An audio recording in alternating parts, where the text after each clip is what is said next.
नमस्कार. आपण पाहत आहात न्यूज बेगमपुरे आवाज. दिल्ली येथे विद्यार्थ्यांवर झालेल्या लाठी हल्ल्याच्या निषेधार्थ संगमनेर शहरात आज विराट मशाल मोर्चा काढण्यात आला. काँग्रेस नेते बालासाहेब थोरात यांच्या नेतृत्वाखाली हजारो युवक, विद्यार्थी, महिला आणि नागरिक या मोर्चात सहभागी झाले. संगमनेर बस स्थानकापासून महात्मा फुले स्मारकापर्यंत मोर्चा काढण्यात आला. केंद्र सरकार विरोधात जोरदार घोषणाबाजी करण्यात आली.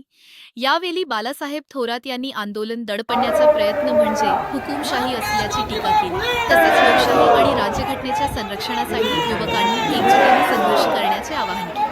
माजी आमदार डॉक्टर सुधीर तांबे यांनीही विद्यार्थ्यांवरील लाठी हल्ला आणि नीट पेपरफुटी प्रकरणावर केंद्र सरकारवर टीका करत शिक्षण मंत्र्यांच्या राजीनाम्याची मागणी केली. मोर्चामध्ये विविध राजकीय, सामाजिक आणि विद्यार्थी संघटनांचे पदाधिकारी व हजारो नागरिक मोठ्या संख्येने सहभागी झाले. अशाच ताज्या आणि विश्वासार्ह बातम्यांसाठी BA न्यूज बेगमपुरे आवाज चॅनलला सबस्क्राईब करा.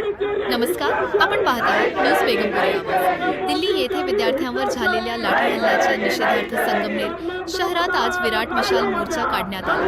काँग्रेस नेते बालासाहेब थोरात यांच्या नेतृत्वाखाली हजारो युवक, विद्यार्थी, महिला आणि नागरिक या मोर्चात सहभागी झाले. संगमनेर बस स्थानकापासून महात्मा फुले स्मारकापर्यंत मोर्चा काढण्यात आला. केंद्र सरकार विरोधात जोरदार घोषणाबाजी करण्यात आली. यावेळी बालासाहेब थोरात यांनी आंदोलन दडपण्याचा प्रयत्न म्हणजे हुकुमशाही असल्याची टीका केली. तसेच लोकशाही आणि राज्यघटनेच्या संरक्षणासाठी युवकांनी एकजुटीने संघर्ष करण्याचे आवाहन केले.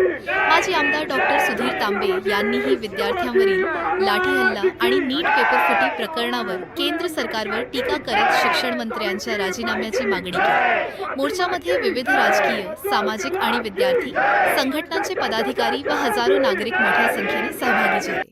अशाच ताज्या आणि विश्वासार्ह बातम्यांसाठी BA न्यूज